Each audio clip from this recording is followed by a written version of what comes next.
Hello, welcome back to the Sweet Mother show.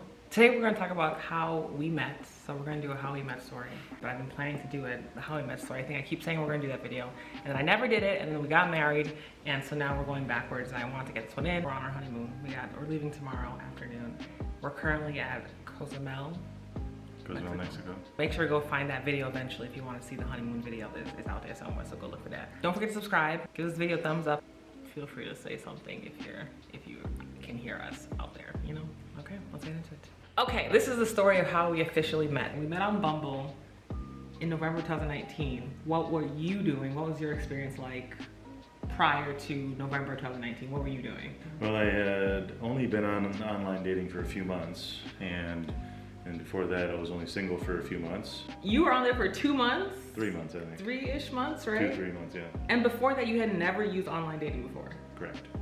I was completely surprised to have met you in a short amount of time. Let me just say that he got lucky. Before that I was in a long-term 8-year relationship that, you know, I had been over by the time that I started doing online dating. I came into meeting you knowing exactly what I was doing. So it was almost the exact opposite situation, because you were coming out of a long thing, one long thing, and if you see my other video, I was coming from a 100 Tinder day situation. But I feel like that ended up working out because at the end of the day, we both left both situations very clear on what we did and did not want. Yeah, absolutely. But also I was a little bit, like I think I told you, I was a little bit, you know, defensive. I was a little bit like, you know, okay, well, you stay with it and we'll just see how this goes, you know? What were you looking for specifically?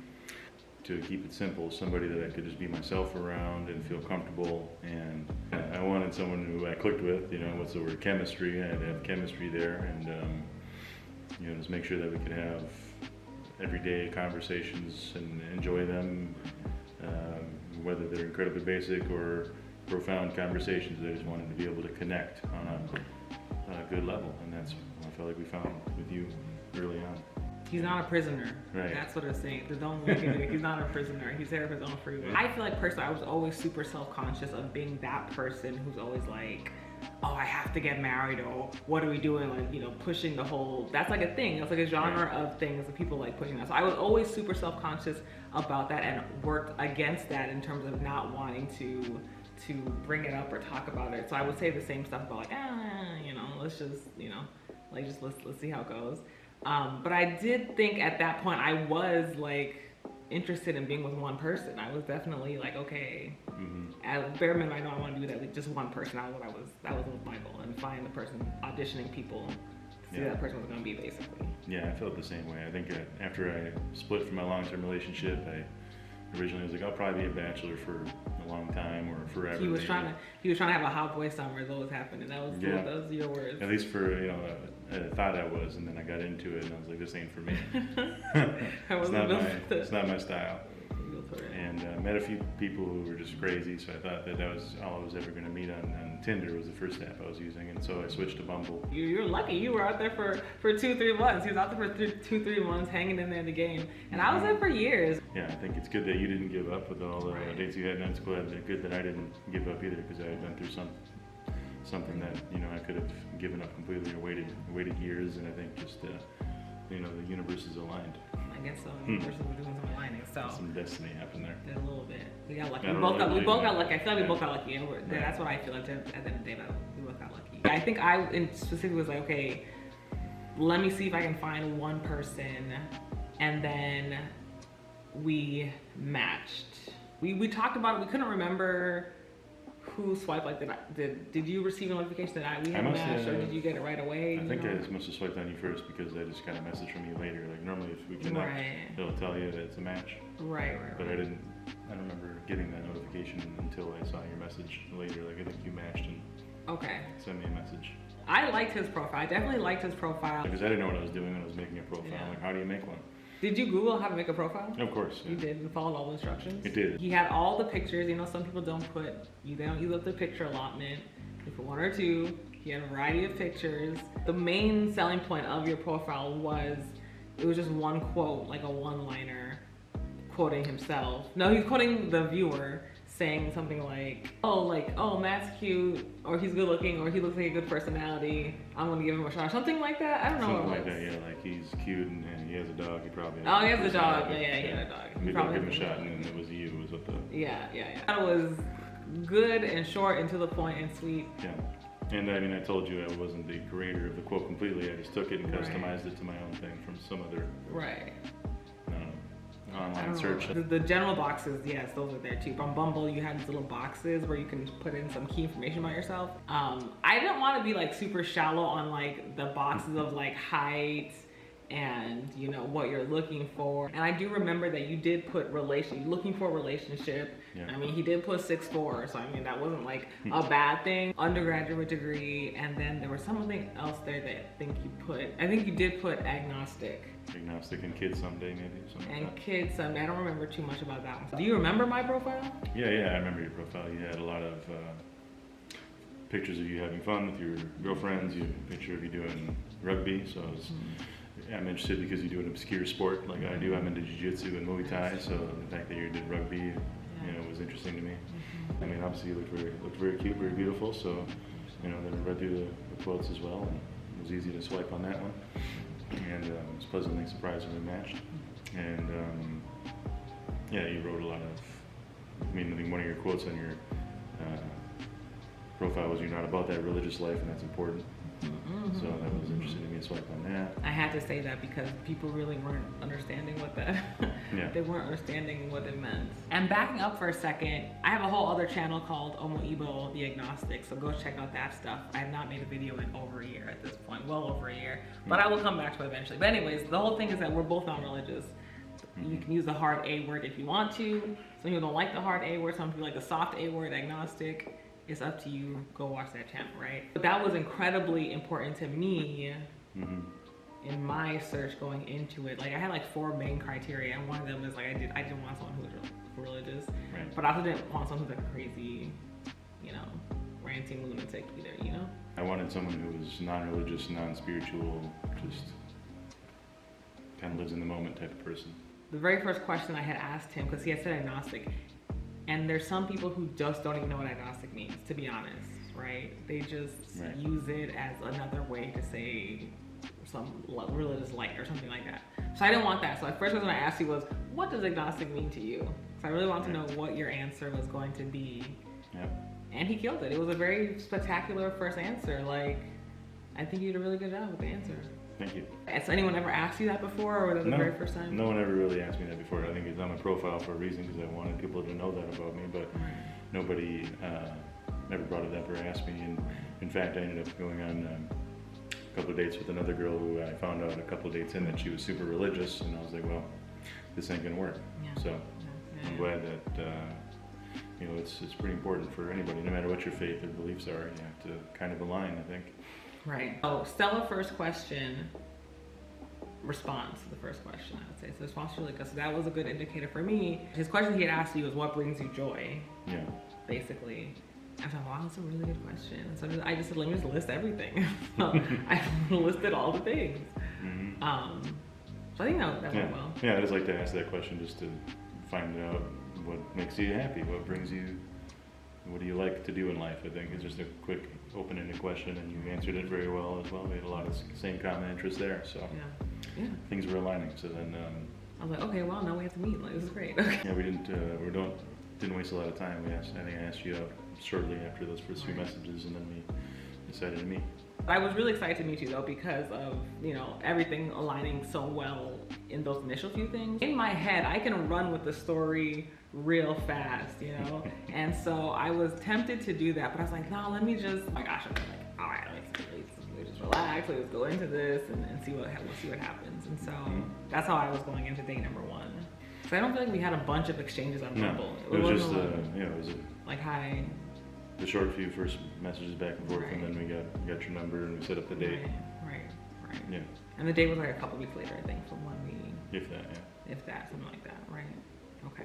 Did we talk on the phone? I don't know if we did. I don't leading think so. up, I don't think we did. Because that usually was my MO. That's what I would do, but I don't remember if we did or not. I don't think we did.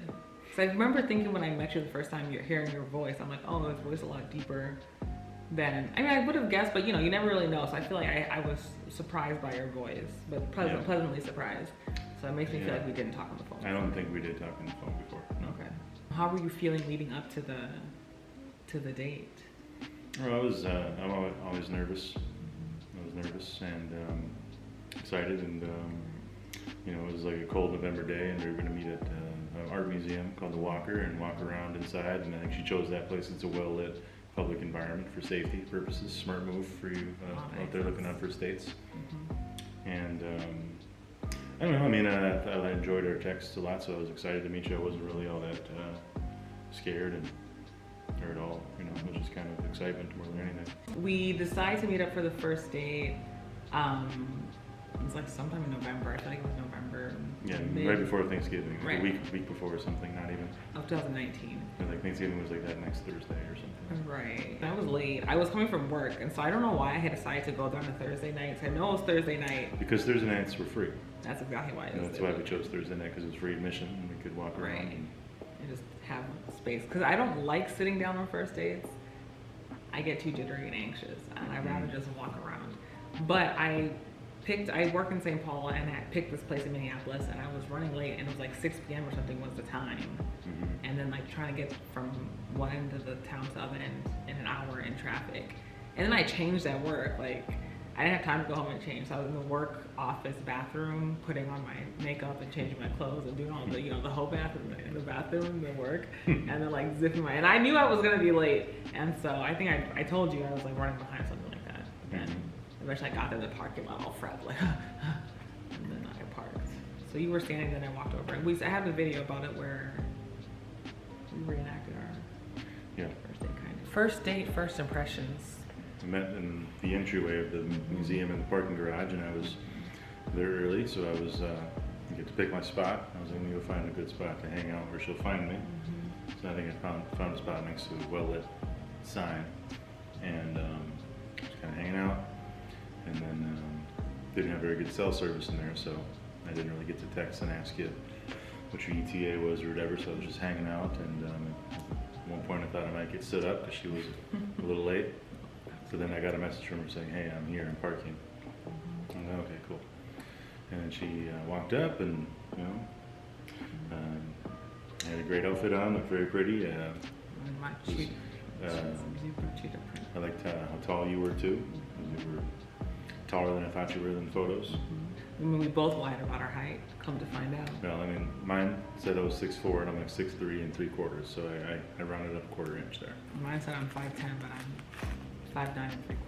Yeah, so for the first couple years of our relationship, she was giving me crap for lying with that 1/4 inch, and come to find out she's been lying about a 1/4 inch as well. So a full 1/4 inch. It's always awkward when you first meet someone from an online date. You walk in and grab a hug right away, and that's just what I always would do. So I just went in for the hug, and we started walking around. I wasn't prepared for how quiet it was going to be in the museum. You know, it was like everyone could hear our conversation, so that was interesting. Yeah, and I was so oblivious too. And when I go to these museums and walking around and things like that, I don't even know what I'm looking at. Like, I'm kind of looking at the stuff, but it's mainly just an excuse to walk around and move around and make you know, look at other stuff. So we were really having good conversation. I feel like it was flowing conversation, you know? So when I get excited or interested in conversation, my voice just naturally escalates higher and higher and higher. Oh yeah, well then, you know, you start vibing, and so I look around, because you're the one who's like, is we being too, like, is it quiet, or is it really quiet in here? I'm like, oh, I don't know. We were walking around the exhibits, and it was like some serious exhibits too. It wasn't like anything fun. It was very racially charged exhibits too. That was so freaking hilarious. The one day that we go there. When she got comfortable, we sat down and we talked for a while. So basically we had a really good conversation. Then we were leaving, and so at this point I was like, oh my gosh, I really like this guy. Conversation was flowing. I do feel like we had chemistry, you know, like, you know, oh, you're cute. It was time to go, and I felt the same way. I was interested in making sure I secured the second date, so I made sure we talked about what we were going to do, and I told her I was into martial arts, and you know, she said she'd be willing to go to the gym with me to hit the heavy bag or hit the punching bag or something, just to try something out, like a workout date. Can I say something right here? It's because I had gone to Goodwill sometime before and had found these boxing gloves, and I'm like, I have to do it. I have to buy these, you know? And so I bought them, and I'm like waiting for a reason to use these gloves. So you're asking, do you want to go to the punch bag? I'm like, yes, I would love to go to the punch bag. You know, I just bought these gloves at Goodwill actually too. And then walking out of the car, I was like, okay, gotta make sure I don't get just friend zoned to this beautiful lady here. I need to make sure she knows my intentions. So I tried to secure a goodbye kiss, and at the end, she gave me the cheek. She turned and landed a cheek, or a kiss right on the cheek. It took me a long time to believe this story, this narrative of this order of events, because in my mind, like, I can see how that played out, but that wasn't, like, you know, my intention. I think in my mind, I feel like it was more awkward, like, we're like, and then I went for the cheek. But also, you're not wrong, because was I gonna kiss on the first date? No, I waited about everything. Either way, I mean, I made my intentions known. So even if I failed, I still made the attempt. Yeah. And that's what's important. You have to make sure your intentions are known early on, respectfully.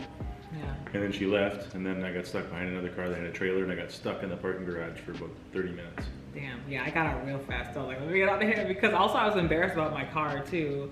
I think it mentioned that at the time I was having all kinds of car problems, so it was mangled in the front, I think. And so I didn't want him to see my car. So like I wanted to say goodbye at the door and like, you know, go run to my car. And then he walked me to my car, and so I was like, oh no, don't walk me to my car. But it worked out. Because I was giddy the whole way home. Like, oh my gosh, that's so cute. We had the first date, and then we had a second date. And second date was the boxing. The gym. I went to the gym, and we just hit the heavy bag and the focus mitts for a little while. And then, you know, we did that for a little while, did a little workout, and then we went and wanted to talk more, so we went to a coffee shop. She had hot cocoa, and I had coffee. Yeah. She doesn't drink coffee. I don't drink coffee. Coffee is gross. Also, still no first kiss at the second date. Second date, no. I didn't really go in for one at that time. Second date was to see if first date was legit, to see if first date was legit. So second date, I was like, I this will be crazy on second date. Second date, no. We did on the third date, though. Third date, yeah, we went to... We went to Ray J's? Is that the place we went to? Chicken wings? Yeah, we got chicken wings. And then all I know is the main thing I remember about the third date is finally getting the first kiss, and I dropped her off. Yeah. I was like, that was a nice date, man. That was a good job. Come here. That was a great job. But yeah, then after that, I think we just more regularly, because I think we were talking, at that point, I think we were talking on the phone. Yeah. Daily. Yeah, we started talking and texting daily at least. Yeah, I think definitely by third, fourth date time. That's like over the course of like 3 weeks at that point, maybe 2-3 weeks at that point. Yeah. Yeah, and then I guess we never stopped. And then we got married. And here we go. Fast forward a couple 3 years almost. Yeah. Marriage. So that's the story of how we met. We met on Bumble, and then did all the dates, and then here we are. So, any other closing thoughts about the whole experience process? Obviously, I think it's the best thing that ever happened. It was meeting you for the first time, and here we are starting this amazing life that we're planning and putting together. So, put yourselves out there, folks. Go ahead. You might meet someone too. I might meet someone. I feel incredibly lucky because, yeah, it is a huge value to have someone where you just be yourself. You know what I mean? Just like be yourself, and we make up our own stuff, and we make up our own personal culture, and kind of that's I think that's really nice. I think that's really nice. So I feel very lucky. He's also very patient. So I can be a little bit crazy sometimes. You are too, because I can be a little bit crazy and annoying too. Yeah. So I think we have a good balance there. Yeah, good balance. That's how we met. So give a thumbs up and a like and a subscribe, and let us know your Bumble success story as well. And also, last thing I heard that Bumble, if you're a Bumble success story, they do send you something. I haven't done it yet. I have done it yet, but it takes like months and months and months to happen. But basically they send you like a yellow water bottle, like a Bumble yellow water bottle in like a yellow bag or box or something like that. So you might get that, but that's what happens. If you're wondering I'll let you know if we get something, we'll see that. But anyways, thanks for watching. We'll see you later. Bye.